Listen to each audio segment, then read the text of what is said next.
There's a few matches I really wanted to see in Abu Dhabi. All of them in the absolute. But I also wanted to see a division match between Vinny and Gordon.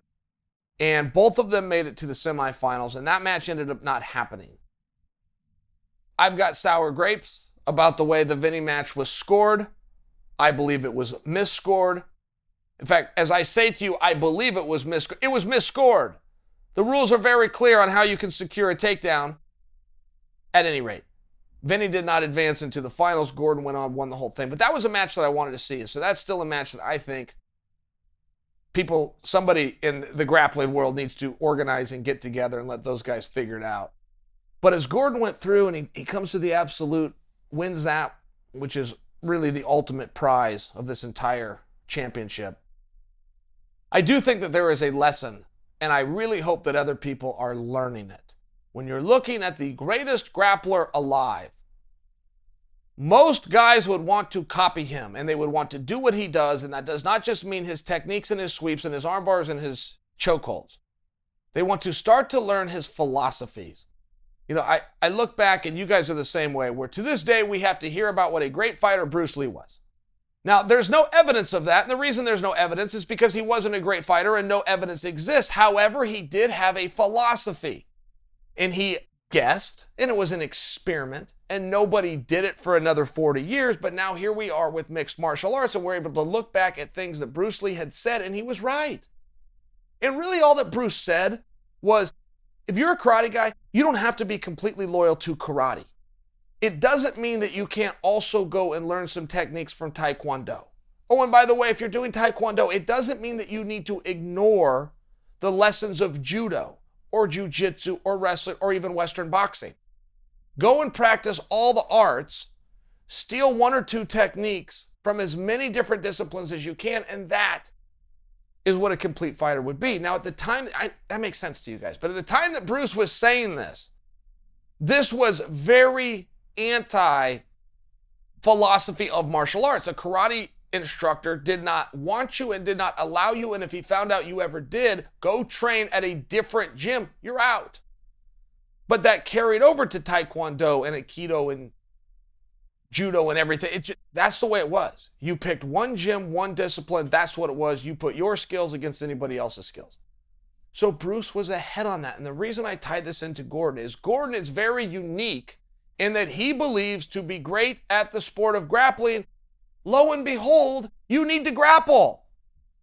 If you want to be a great competitor in grappling, go compete in grappling. I don't know that Gordon should get a big pat on the back for being the one to figure this out, but he has figured it out. And other people who have big names like he does and black belts and championships like he does go, Gordon, what are you doing? You're going around and competing every time you get the chance. You could get beat. Gordon's looking back at him going, hey, I'm trying to get beat.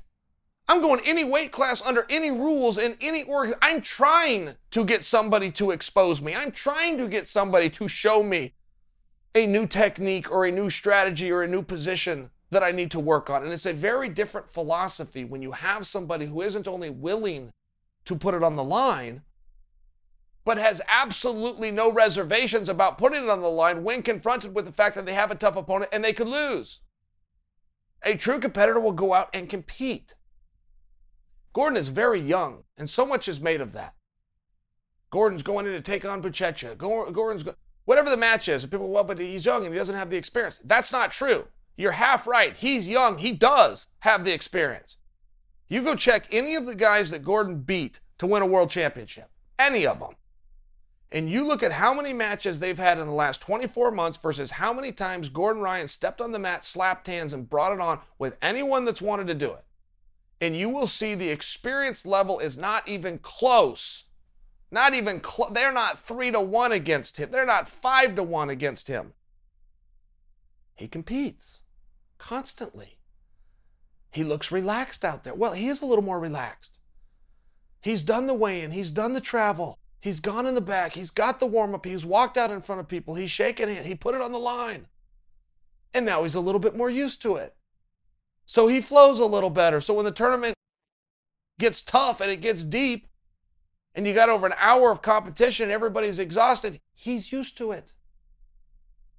Much like Bruce Lee has a philosophy that all of you guys hear and go, well, that's a really simple one. Of course you would go take moves from different arts. There's nothing groundbreaking about that. Yeah, I agree with you, but it was at the time.